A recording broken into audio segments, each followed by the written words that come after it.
Hey there guys, and welcome back. On this week's show, we're going to be making some ice fishing tip-ups.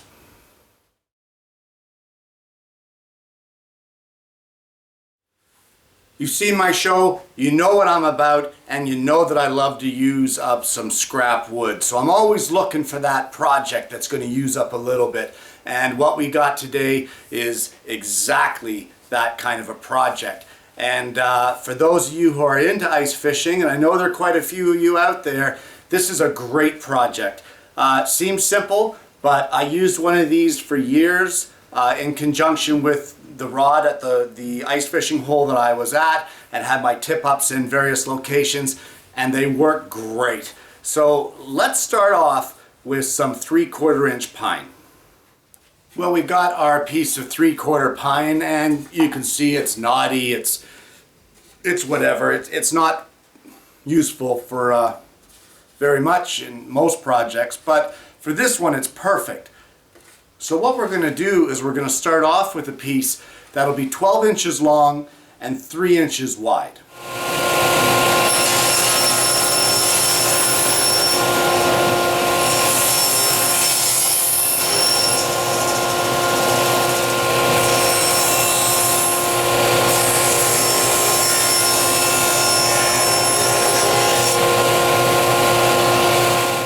The next piece you're going to need is going to be 12 inches long by 2 1/4 inches wide. And again, it's still going to be out of that 3/4 inch thick pine.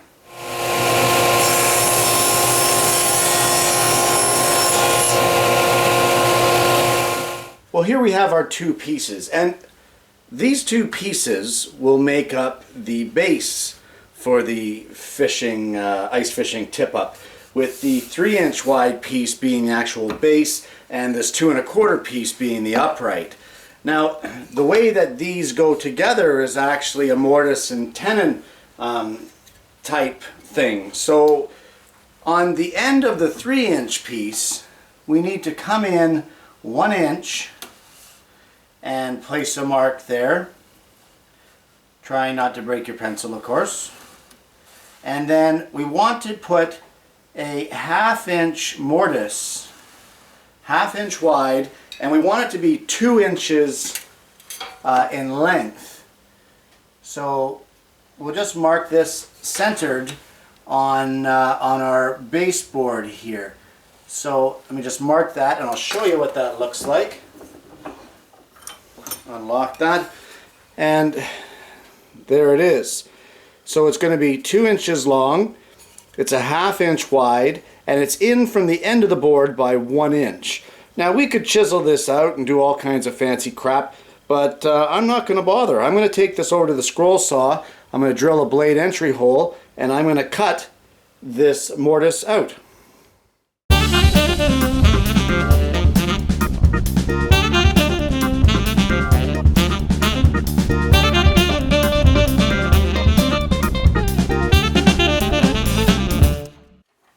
Well, the next thing that we need to do here is to mark for the tenon.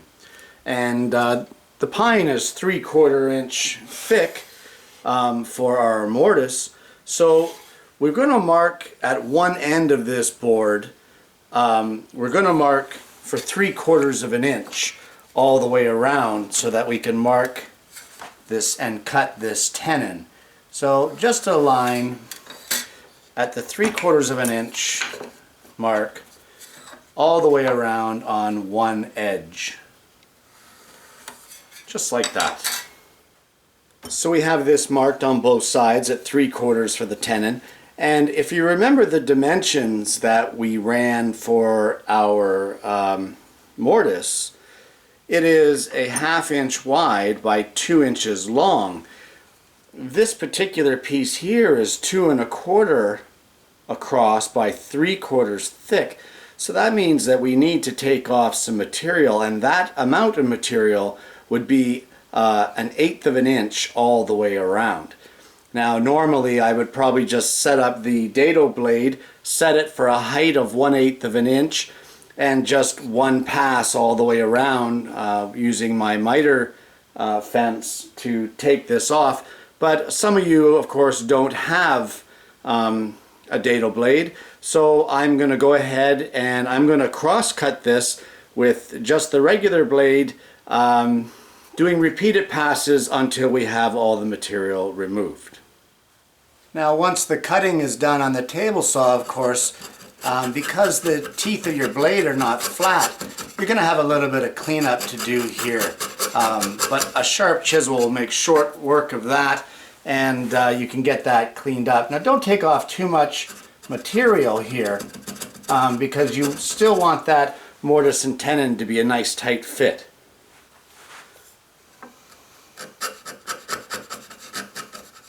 Well, we finished trimming up the tenon, and we'll just do a test fit.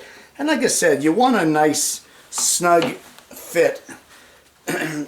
This here seems to be a little loose, but when you actually use the tip up, this isn't going to be that much of an issue, because any moisture that's out there while you're ice fishing is going to cause that joint to swell.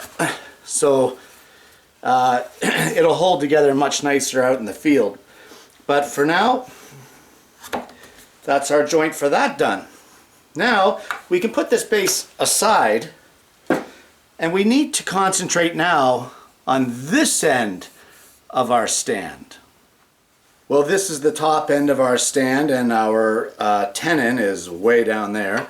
So we're going to lock this in here at the bench, and what we want to do is we want to put a mark right across this at 2 inches.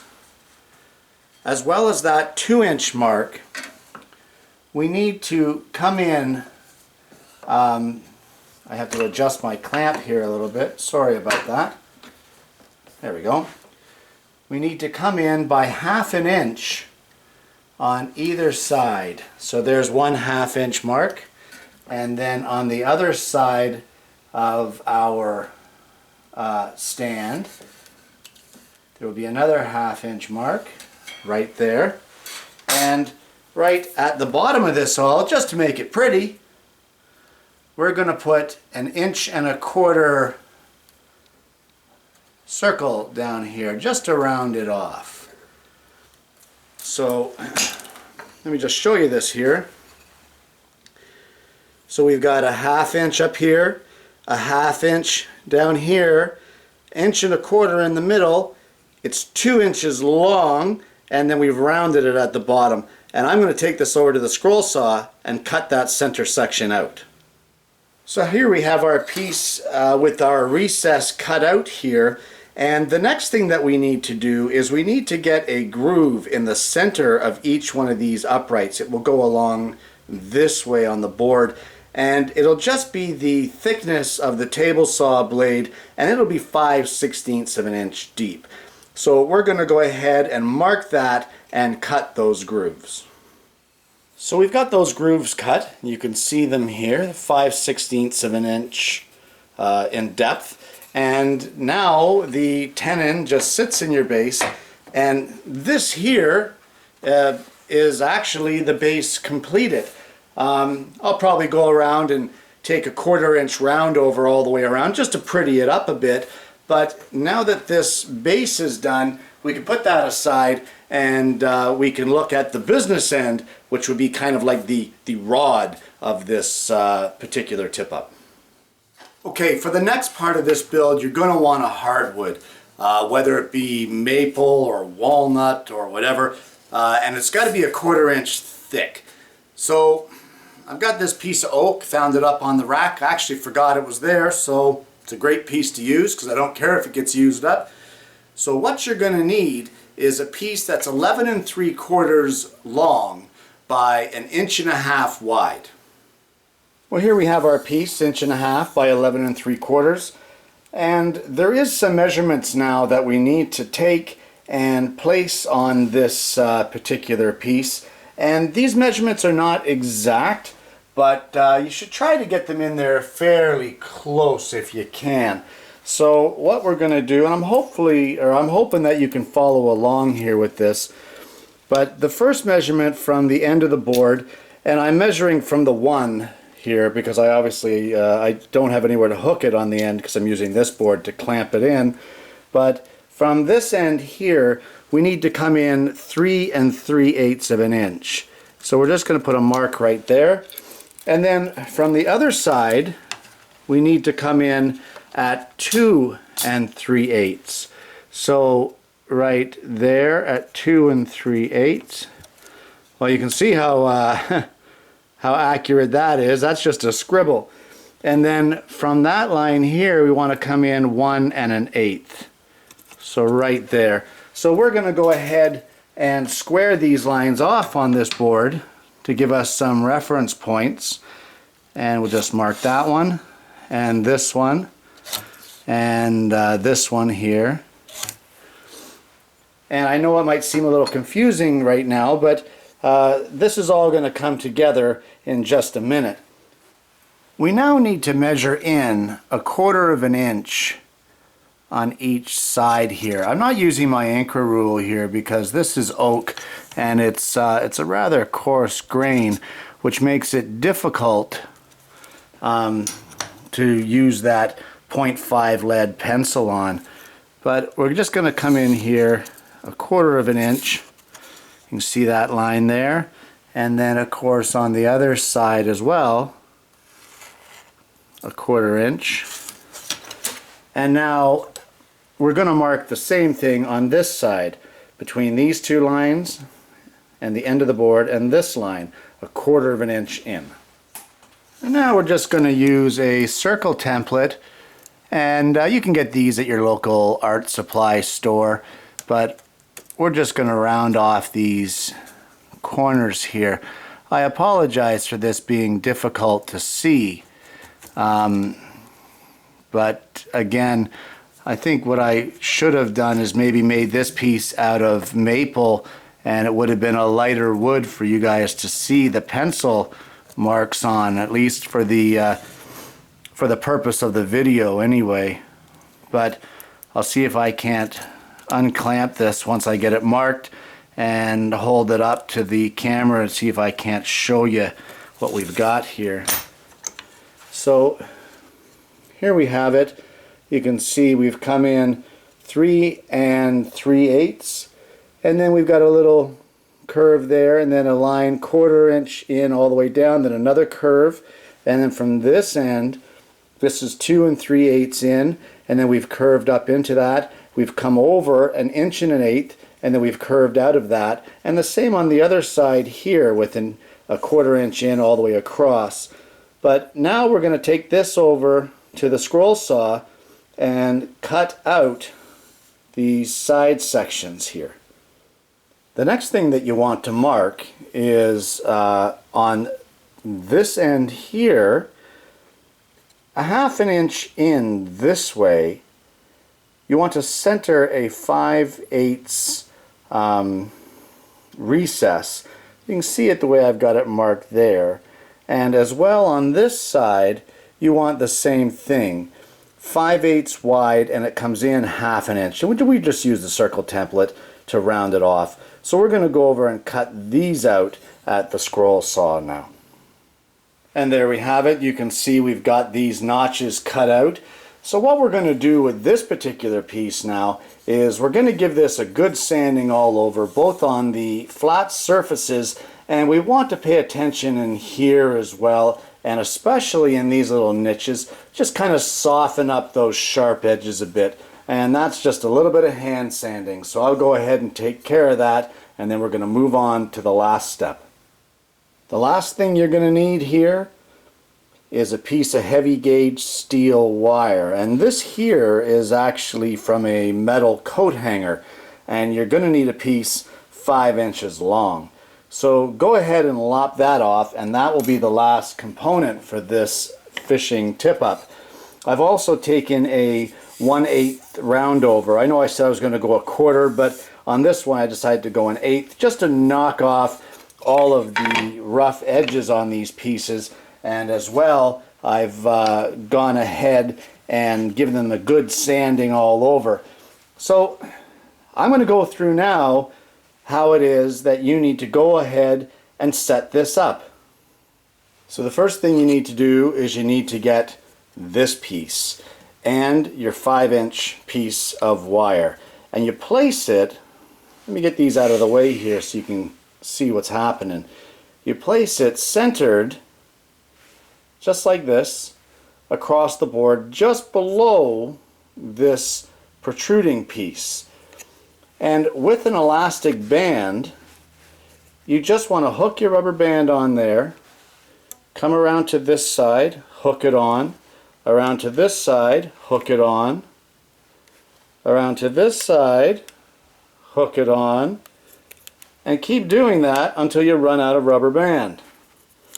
And then once you run out, of course, you just snap it on the end there. And therein lies your piece of wire. Now, with that now, you want to get yourself some fishing line. Okay, so you've got this. And now you need this. You can't see that. It's fishing line. And whether or not you want to use monofilament or whatever, braided line, it's up to you. It's whatever your personal preference is at this point in time. But all you want to do at this point is put some string on this or some fishing line on this. So we're just going to tie it around this center section. So I'm going to loop it around a couple times and then put it in a double knot. I had to stop filming for a second because it's awfully hard to tie that in midair. So anyway, this is what we've got. I don't know if you can see that, but it's tied on there in the double knot. And now how much line you use is up to you. But what you want to do is bring it over this front end, like that, into this crevice that you've got here, wrap it around the back, hook it into this crevice, and then continue to wrap your line around. Now how much you put on here, of course, is completely up to yourself. Like, how deep are you going to be ice fishing? How much do you really want to be messing around with this sort of a setup? Completely up to you. So once you get it all wrapped and all the line put on, go ahead and tie a leader on it, and or a lure or whatever it is you're going to be using at that point in time, and then come back and see me.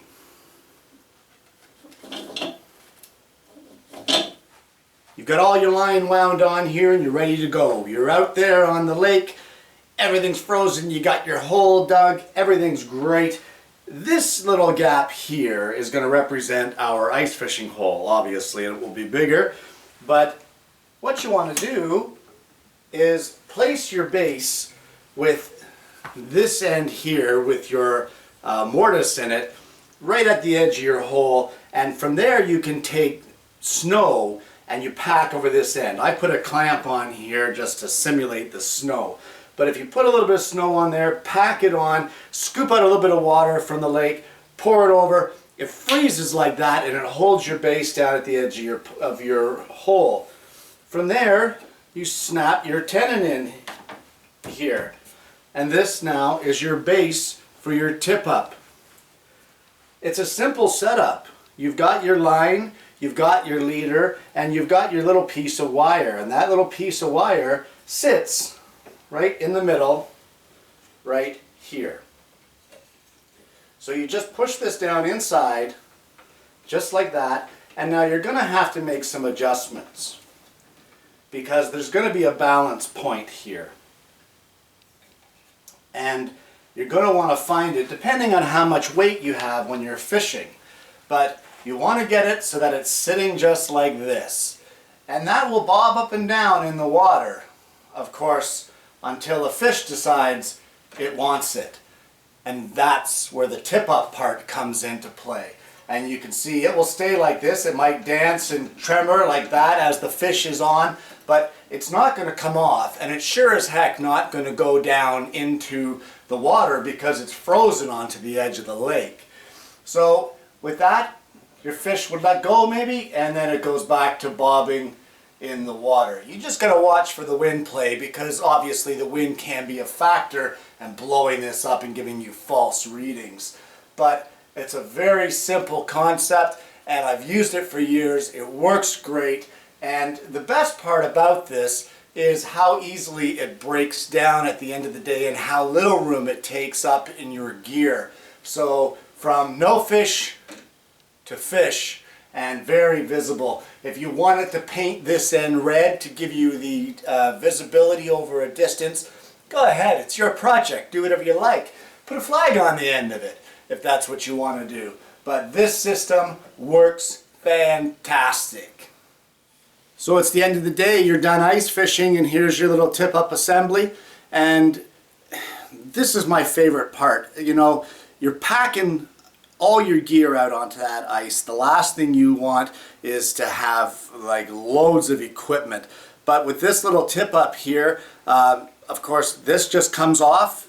Nothing much to it. Wind your line on there however you like. You pull apart your mortise and your tenon, and everything now sits flush and flat, and this is how much room it takes up. I mean, it's great for into your backpack. You can carry 2 or 3 of these things as well as your ice fishing rod, and I mean, what more could you want? And there you have it. Ice fishing tip-ups. Guys, this is a great project. It really is. I know I say that about every project, but I really mean it on this one. If you're an ice fisherman or you know someone who is, this is a must-have for their tackle. And it works fantastic. As I said earlier in the video, I've used it for years and it works really, really well. I normally go with an 8-pound test on these things, but then again, I'm not really fishing for the big lunkers. You may want to pump that up so that when that initial hit comes and they try to run with that it will take the absorption of that initial hit. All depends on what you're fishing for. Guys, it's a great gift. It's dirt cheap to make, and man, if you got a fisherman on your gift list, this will make you the hero of the year. Guys, thanks for watching, and I'm going to see you again next week with yet another woodworking video.